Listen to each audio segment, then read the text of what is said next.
What's the most inappropriate thing you couldn't stop laughing at? That video of the older lady getting medevaced out of the desert via helicopter gurney. The faster it spins, the harder I laugh every time.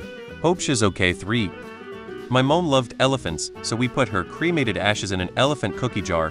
Blue, cartoon looking. The Catholic ceremony was super formal. Everyone all dressed up and priest in full regalia, even adding a bit of Latin. So at one point he lifted the urn to perform some ritual, and the juxtaposition of the formal with that cookie jar was just too much. I leaned over and whispered to my sister, "How in God's name he's keeping his straight faces beyond me?" Sis and I cracked up. The priest just glared at us. My mom had a great sense of humor, so we made her proud. "I miss you, Mom." I went to a wake as a teenager. The corpse was propped up in the bed rather than a coffin. Every time someone went to sympathize with the family, they stood on a floorboard that somehow made the corpse's head bob up and down. I was with my friend and it was torture holding in the laughter. A. Went to buy my new Dalmatian puppy food for the very first time with her on leash, and the guy working did pens.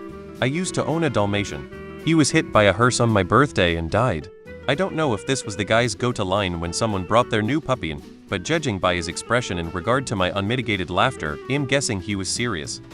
At my nan's cremation, as the coffin went into the furnace, they played the bridal chorus by mistake. Instantly lost it, just couldn't hold it in. Luckily after a couple of seconds, others started laughing too. My nan would found it hilarious. R.I.P. Nana. I miss you always.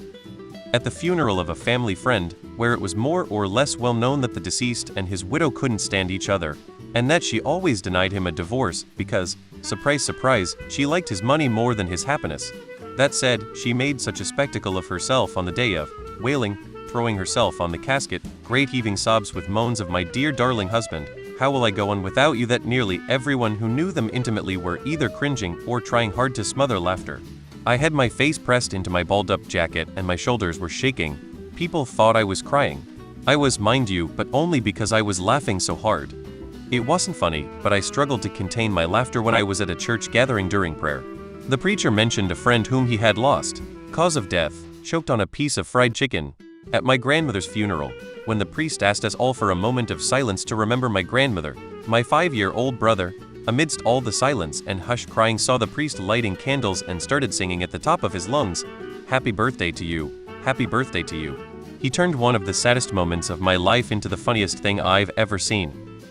My dad accidentally hit the sunroof open button in the middle of a very slushy snowy Michigan winter day. He looked up, realized what happened, then had a slab of slush fall on both his and my mom's head. They were both fucking livid, and I, safely in the back seat, was cackling. He even said, "It's not fucking funny." And I said, "Not from your angle." No, continues cackling. I knew a person professionally named Mike Litt. He was in his 80s. One day someone was trying to get his attention and kept yelling his name down a hallway. I lost it. I don't think his parents knew at the time what they were doing to that man naming him. 8 years ago, my now husband made a really good chicken dish for our small group. His sister's then boyfriend had a severe allergic reaction to whatever was in there. So she comes out and asks if there was peanuts in the recipe and he goes no. I double checked because I knew he was allergic to peanuts.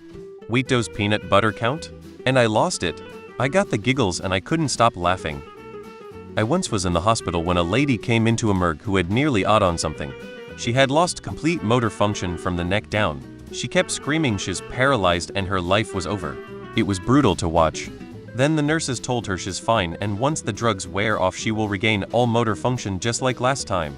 Watching this woman regain her motor function 1 little inch at a time was the funniest thing I had ever seen in my life. Her commentary was hilarious. I was trying so hard not to laugh, but it wasn't possible. At my grandma's wake, the whole family was gathered around the casket, and my grandpa took a picture of my dead grandmother on his flip phone. Shutter sound was a quack. There was this really sweet 18-year-old girl who worked at a restaurant I worked at. One morning she decides to park like 5 blocks from the restaurant, which is located in downtown. It's also dark outside because it's very early in the morning. Homeless guy asks to get in her car to warm up. She says yes.